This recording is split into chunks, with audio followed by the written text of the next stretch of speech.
2026 FIFA ലോകകപ്പിലെ losers ഫൈനലിൽ ഫ്രാൻസിനെ തകർപ്പൻ പോരാട്ടത്തിൽ കീഴടക്കി ഇംഗ്ലണ്ട് 3ാം സ്ഥാനം സ്വന്തമാക്കി.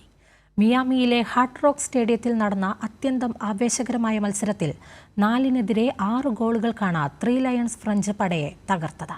ലോകകപ്പ് ചരിത്രത്തിൽ തന്നെ ഏറ്റവും കൂടുതൽ ഗോളുകൾ പിറന്ന തേർഡ് പ്ലേസ് മത്സരങ്ങളിലൊന്നായി മാറിയ ഈ പോരാട്ടത്തിൽ ഹാട്രിക് തിളക്കമായി തിളങ്ങിയ ബുക്കായോ സാക്കയാണ് ഇംഗ്ലണ്ടിന്റെ വിജയശില്പി. 37, 45, 87 മിനിറ്റുകളിലായിരുന്നു സാക്കയുടെ ഹാട്രിക് നേട്ടം.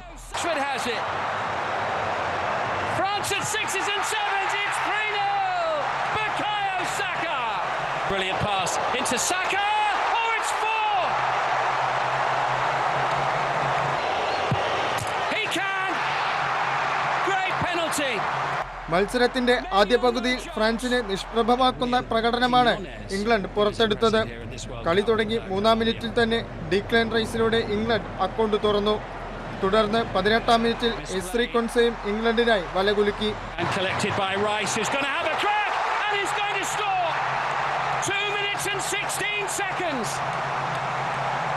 ആദ്യ പകുതിയിൽ തന്നെ എതിരില്ലാത്ത 4 ഗോളുകൾക്ക് ഇംഗ്ലണ്ട് മുന്നിലെത്തിയെങ്കിലും 2ാം പകുതിയിൽ ശക്തമായ തിരിച്ചുവരവാണ് ഫ്രാൻസ് നടത്തിയത്. സൂപ്പർ താരം കിലിയൻ എംബാപ്പയുടെ ഇരട്ട ഗോളുകളാണ് മത്സരത്തിൽ ഫ്രാൻസിന് പ്രതീക്ഷയേകിയത്.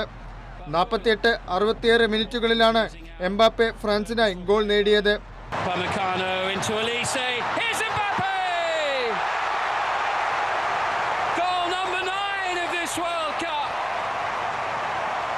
ലോകകപ്പ് ചരിത്രത്തിൽ ഏറ്റവും കൂടുതൽ ഗോളുകൾ നേടുന്ന താരമെന്ന റെക്കോർഡ് ഇനി എംബാപ്പയ്ക്ക് സ്വന്തം.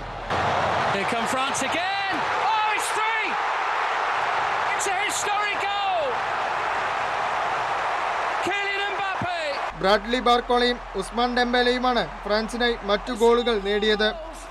ഇഞ്ചുറി ടൈമിന്റെ അവസാന നിമിഷത്തിൽ ജൂഡ് ബെല്ലിംഗ്ഹാം കൂടി ഗോൾ നേടിയതോടെ ഇംഗ്ലണ്ടിന്റെ വെങ്കല വിജയം പൂർത്തിയായി.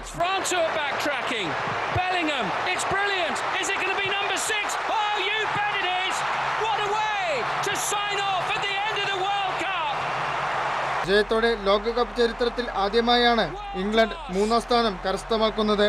World cup desk Kairali news.